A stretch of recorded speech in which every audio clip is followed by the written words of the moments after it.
Hello, everyone, and welcome back to another weekly energy reading. We are feeling heavy today. One of our great souls has passed, Ruth Bader Ginsburg. She was a powerhouse and a great trailblazer for equality.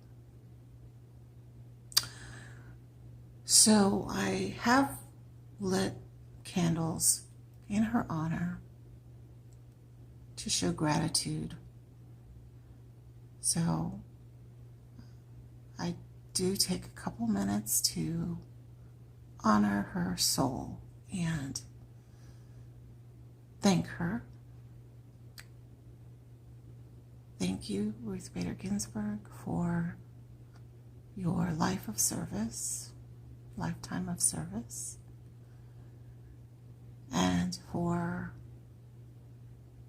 just giving your all to the advancement and equality of not just women, but for all.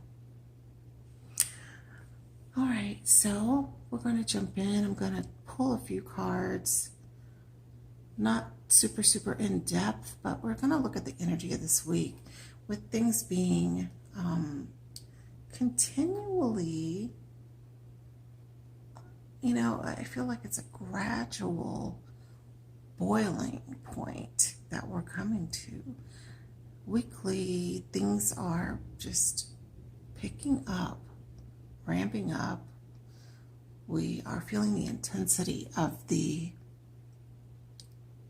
political season that we're in.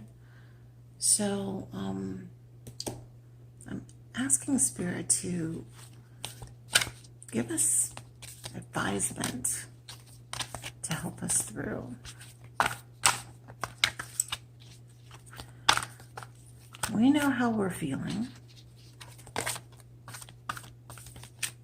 We want to know, are things going to be better coming in the coming weeks, coming days and weeks? But we also want to know, how can we make things better for ourselves? So I call in not only my spirit guides and my angels, but there's a very big divine feminine energy that I feel is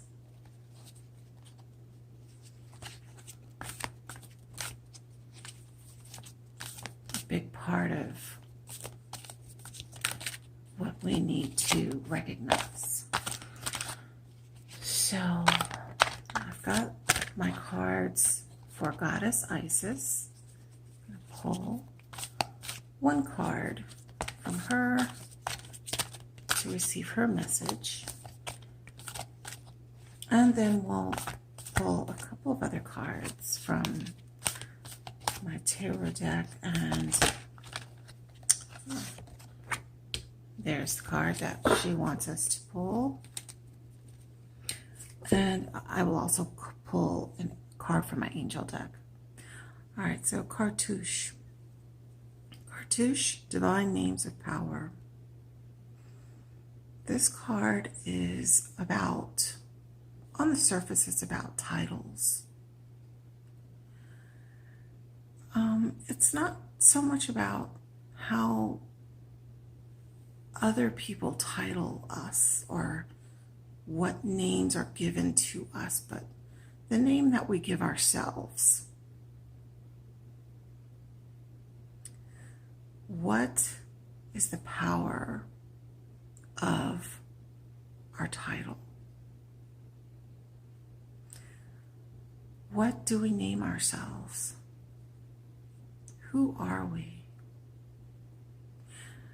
So if the importance for as far as you're concerned, if you feel like your title is CEO, or your title is business owner, or teacher, secretary, police officer, judge, whatever that title is that you may have assigned yourself from a career standpoint, that is just one title. There are many, many titles, and many more that are titles that describe you that are way more important. So Goddess Isis is asking you to take a step back and not just look at the title that you are given by others or by an institution.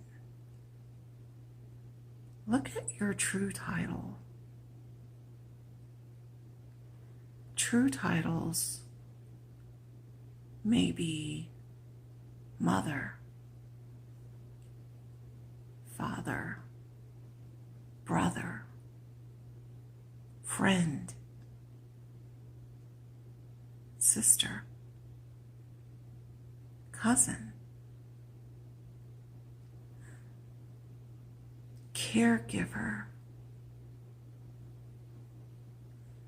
organizer. There's so many titles that are not given their proper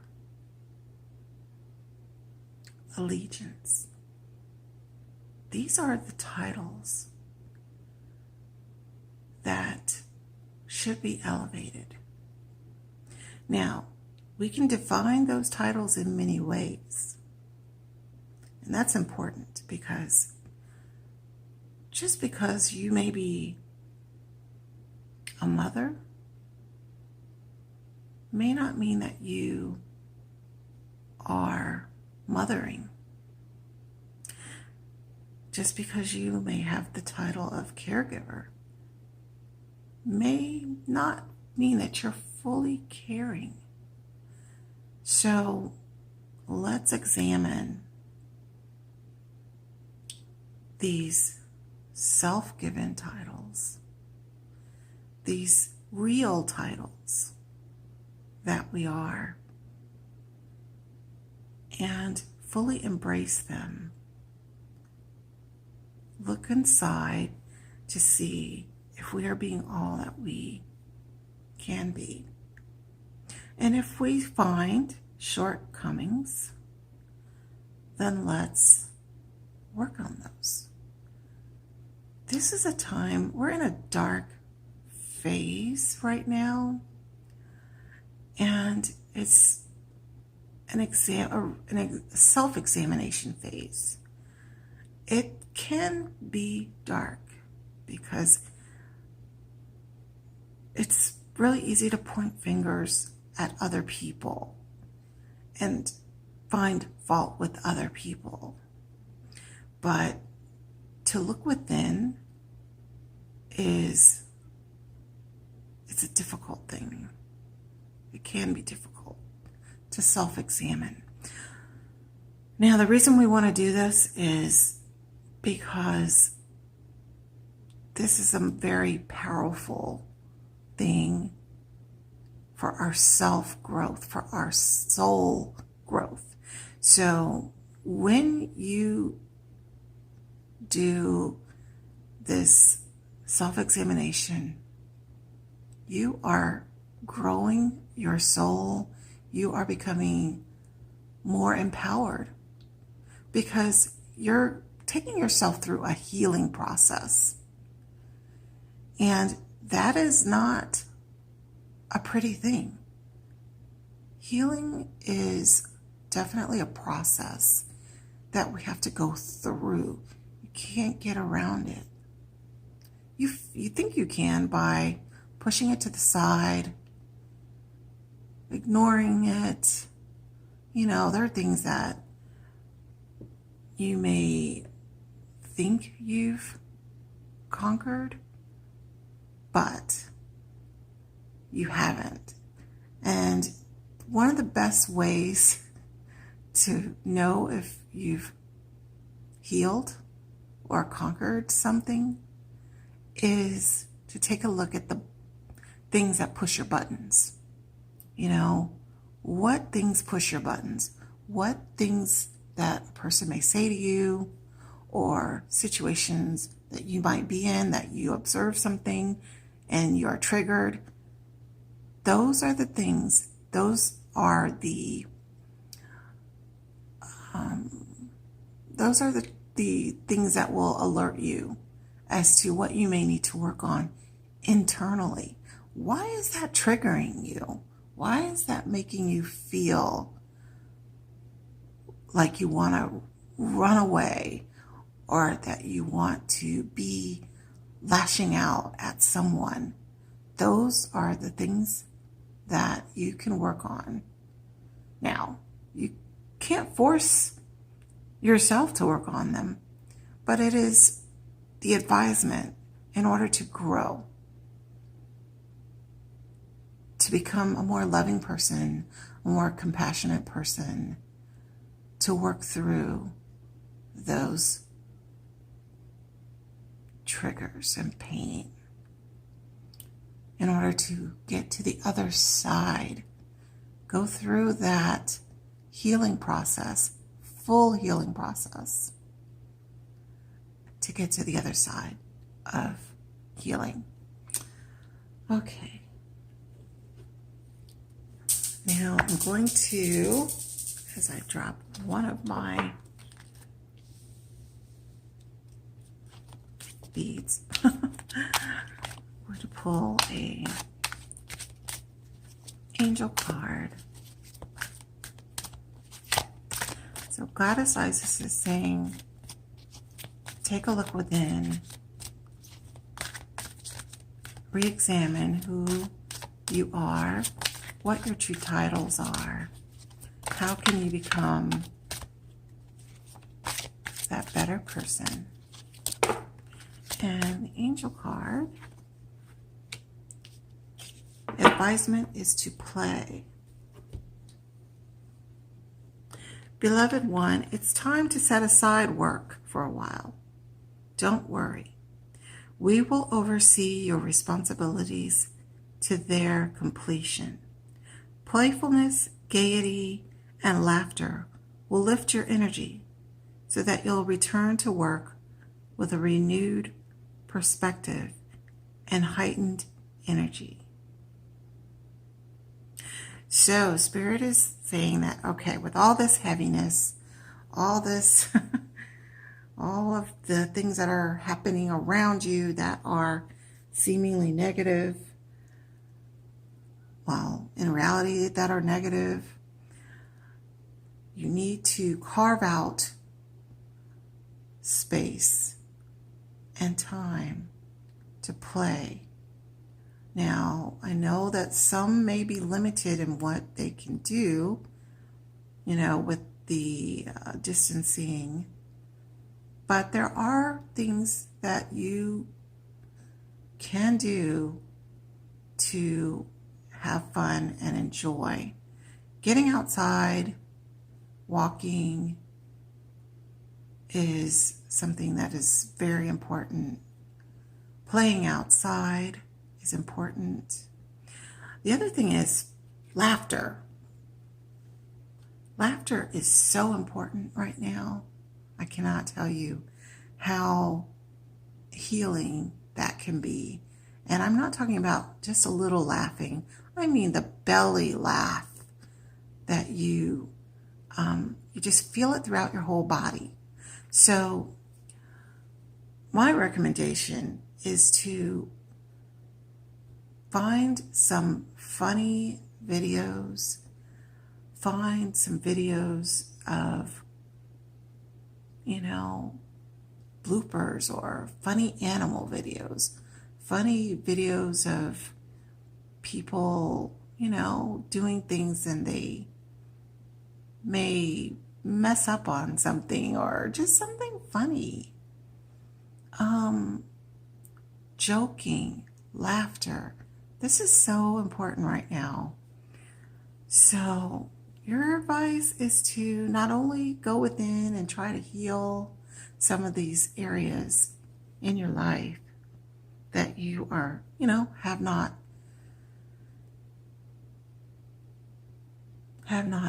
dealt with in a long time, but you need to get out there and find something that you enjoy, that you can get your mind free of your worries, your situation. That's something that's safe. There's some things coming to mind that I don't want to be judgmental as to what kind of fun you find, but find something that you like to do and do it. Lift your spirits.